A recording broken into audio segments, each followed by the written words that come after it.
So today I wanted to do a video about my nose piercing and how I take care of it, and specifically how I handle irritation bumps on my nose during the healing process, because they happen. I am in the process of getting rid of one right now. If you look really close, you can see like a small remnant of it. It's pretty much gone. I'm just continuing taking care of it until it's like there's no trace of it left, just to make sure it doesn't, fill up and reappear. So starting out, I'm just gonna go over real quick like what I do when my nose piercing is normal and there's no bumps or anything. So what I use to take care of all my piercings in general, well, not really my ears anymore because they're all pretty much healed, but my nose is H2 Ocean. Some people have said that, this isn't the best thing to put on your nose or on any piercing in general. Some people say that this is like a holy grail. You can kind of just, use it if you want to. It is a lot more convenient than sea salt soaks, which is another way to take care of your piercing that no one ever really complains about. But if you're somebody who's like a really busy person like I am, I recommend this. This is what my piercer recommended, and I've never had an issue with it. So, that's just my 2 cents on it. Don't take my advice with a grain of salt. You just kind of have to find the piercing care option that works for you. This is what I use. But it's basically a spray bottle. What I'll do is I'll make sure that my face is clean and I don't have any makeup on. I have makeup on right now, but that's because I'm not going to be doing this right now. But I'll basically take this, spray it on a cotton ball or a Q-tip, preferably a Q-tip because it helps clean better, but I don't have any Q-tips left right now. I ran out.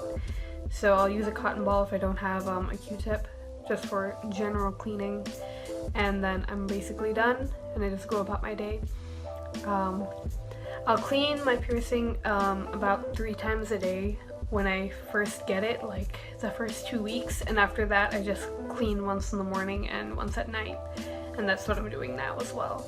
So when you have a bump on your nose or any piercing in general, it's a bit more complicated. So the reason why you would get a piercing bump in the first place, there can be a lot of reasons. There's keloid scarring, which that usually will not go away on its own. Sometimes maybe it will, but most cases it's very hard to go away on its own, and you have to see a dermatologist if you have an actual keloid scar, which is like, pinkish, purplish. But then what's a lot more common is just like bumps that look similar to pimples, and that's what I had. It used to be as big as my nose stud, and right next to it you can see that there's a small remnant of a bump left, and that's just the bump being close to being completely healed. But the reason why I got mine was because when I first got my nose piercing, it was very irritated just because it had irritated my nose, so I would blow my nose a lot and sneeze a lot and blow it, and that would cause my nose piercing to sometimes get yanked like halfway out, like the stud, and that's what would irritate my piercing a lot. So that happened a few too many times, and then I ended up developing this bump due to irritation. I know this for a fact because I went to my piercer, they asked me this, and he ended up concluding that this is why I got the bump. So the way I take care of bumps is very simple. There are a lot of different ways people say to take care of their nose piercing bump, and the way I do it was not fully recommended by my piercer. It was just something I found out how to do through research, and it's what's worked for me the best. So first I need to start off with a clean face so that no makeup is interfering or anything like that. So I'm gonna start by washing my makeup off my face. Okay, so my face has just been washed, and I'm ready to continue on with taking care of the actual bump. So the second step, after making sure your piercing and your face is clean, if you have a facial piercing, and just to add in, if you wear makeup and you have a facial piercing like a nose piercing, make sure that you're not putting makeup in the actual piercing. I, for example, will keep the area around my piercing, the surrounding area, clear of any makeup to make sure that it doesn't lead to further infection or anything like that, or make any bumps I have worse. So just keep that in mind. So anyways, I have a clean surface, and the next step is basically a sea salt soak or sea salt compress. I personally do sea salt compresses because I think that they're easier to do. So what you're going to do is take some non-iodized sea salt, not iodized, not iodized sea salt that you put in your food, not iodized, and mix it with some pure distilled water. My piercers told me I can use bottled water, distilled water in a jug. I personally, what I do is I boil my water to purify it and then I use it. But yeah, I have a little bit here in this little espresso cup I can show you. Here it is right here, and basically you would want to microwave the little bit of water for a couple seconds. I microwaved mine for 10, especially because I knew I was going to be talking for a few minutes, so we'll give it a chance to cool down a bit. You usually don't need to microwave it more than a few seconds, otherwise it's going to be too hot, but you also want to make sure that it's warm enough to actually work. So it can be hard to get the amount of seconds that you should be microwaving the mixture. It can be hard to get it right. Sometimes you microwave it for too little, sometimes you microwave it for too long, but just, you know, you'll end up figuring out what's the right amount of time. Just, you know, if you've microwaved it for too little, just put it back in the microwave. If you've microwaved it for too long, then just, you know, let it sit for a bit and cool down. But the next thing I'm going to do is I'm going to take a cotton ball for the compress. If you're going to just soak it, you would basically just kind of tilt it and kind of dip your piercing in. Doesn't matter what piercing you have. Some it's easier than others. I personally think, especially since my piercing is a nose piercing, it's kind of hard. If it was this piercing, for example, I could just fill this to the top and dip it in. It would be easier. But compresses, in my experience, are a lot easier. So I take the cotton ball and dip it in the mixture, and then I just press it against my nose. It's a wise idea to keep the cup below here so that when you're compressing it and any liquid comes out, it'll just fall back into the cup. And you're going to want to hold the cotton ball to your piercing for about 10 to 15 minutes, and do it a max of twice a day. That's optimal, but not everyone has time for that, so do it at least once a day, preferably at night, so that you're ready for the next step that I'm going to show you. So the last step is basically a little mask for your bump made out of powdered aspirin. I have this BC aspirin and water.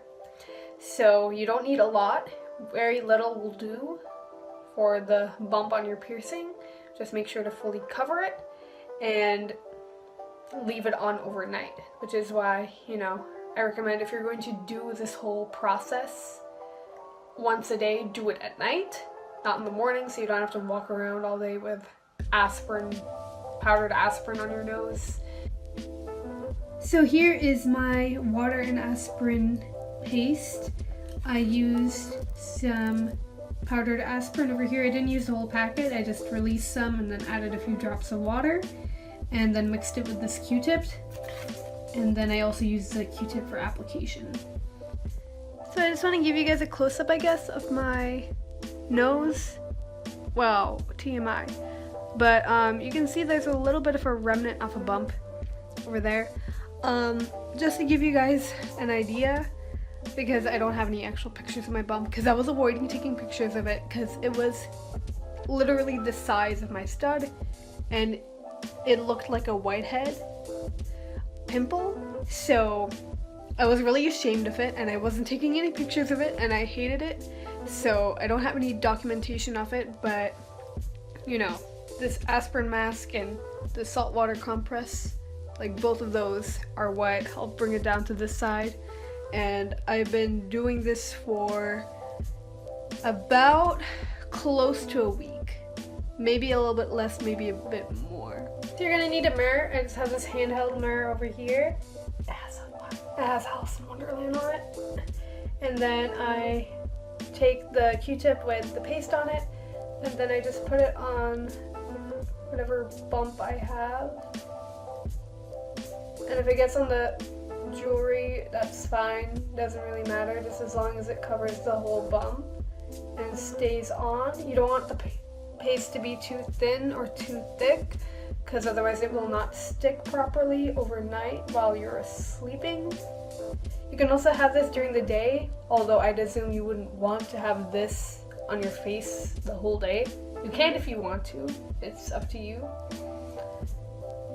And then, as you can see, my bump is covered by the aspirin paste, and then you will basically just leave it like that overnight. And then the next morning, just gently, very, very gently wash it off. Or if you take morning showers, just let it rinse off on its own without, you know, doing anything. So that's basically all I do to get rid of piercing bumps. This is the method that's worked the best for me and the fastest for me. I have tried other methods. I've tried using emu oil, for example. It's something that was recommended by my piercing place, but it didn't really do much for me. It's also not cruelty-free, and it's obviously not vegan. I just bought it even though I choose to buy cruelty-free cosmetics and products. Just because I was so desperate to get rid of my piercing bump. I had had it for a while at that point and it looked really ugly, so I was like, I'm just gonna buy this without even looking into it because they recommended it and it didn't really work for me, but it might work for you. So this is what it looks like. I'm not exactly recommending it. I mean, it didn't work for me, but I'm just saying that, you know, there are other options out there that I tried. It didn't work for me, but might work for you. So it's your choice if you want to buy this. Just keep in mind that it's not cruelty free because it comes from emu birds, and it didn't work for me personally. And from any research that I've done, I don't hear exactly any phenomenal things about emu oil, but just giving you that just so you're aware that it exists, but I don't really recommend it. So anyways, that is about it. I will see you guys later. If you have any tips, tricks for getting rid of piercing bumps that you want to share in the comments down below, anything you want to say, any questions, just leave them down below. Subscribe, check out my other videos. I'm going to be going to bed, so thank you for watching and I'll see you later.